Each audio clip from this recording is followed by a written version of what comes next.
Hey everyone, it's Robyn Papworth from Play, Move, Improve. Thank you for signing up to my Thursday fine motor video. This is a free video to explain how to develop fine motor skills and how we can support children who may be avoiding handwriting or those fine motor tasks. I just wanted to quickly, before we start on fine motor, explain that gross motor, that our big movements are just as important as our small fine motor movements. What we're typically finding in children of today, spending more time on technology, they're spending less time playing and moving their body like we would have when we were little. So I just wanted to quickly show you what can sometimes happen with fine motor delays and what to look for.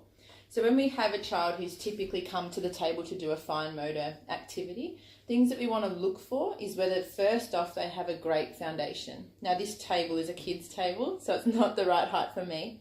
But if you imagine that a child's going to come to this table and they're going to kneel at it, ideally in a high kneeling position, so I'll show you what that is. So they're going to come to the table and they're going to sit in kneel in a high kneeling position. And in that position, what we're looking for is whether they can maintain this strong foundation or whether they tend to start to come forward and lean onto the table. That's already showing that our core strength is poor and that we're having trouble maintaining our body upright against gravity. If I'm struggling in this position and I can't hold this high kneeling position while doing a fine motor activity, what we're finding is kids tire really quickly. Their body's so focused on trying to stay upright that they're struggling on focusing on the task. And what you'll typically find is some children, by the end of the fine motor task, they'll be sort of kneeling like this, trying to hold themselves upright. What that does is when I'm holding myself on the table, I'm restricting the ability of my hands to move. So what we're looking for is we build core strength, which is being able to stay up nice and tall against gravity. We build a skill called shoulder stabilization. It's being able to hold our shoulders still while playing with an object.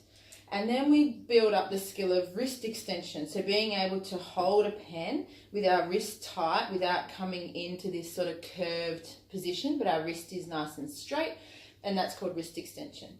Children who have strong core typically will be able to sit up nice and tall at an activity, they'll be able to hold their pencil strong, and they'll be able to draw while keeping their shoulder nice and stable. Children who have poor core strength, as I mentioned before, will come to the table, will slouch on the table, will restrict their shoulder movement, so they'll be stuck in this position, and then that's where we get typically, sorry I moved my timer, that's where we get typically this curved wrist action because everything is rounded and restricted rather than sitting up nice and tall and having a beautiful fluid hand motion. So when we look at fine motor, I know sometimes people will go straight for, how can we improve the hand, how can we improve the fingers, but let's take it back a step to the foundation, and the foundation comes from gross motor skills. So that's a quick snippet of fine motor. I know you were waiting for me to do things like, finger turning and hand coordination. That will come later, but the series of this is we want to start with what we need first, and what we need first is a strong core strength. So build that core strength, build that ability to be in a high kneeling position by getting kids to play in this high kneeling position in activities that they enjoy. Every time we tend to slouch again, it's just we say things like sit up tall, or if I'm playing with them, I'll sort of model it and I'll say, show me how tall you are. We want them to be able to bring that brace, that abdominal brace into a really strong position rather than slouching around the classroom.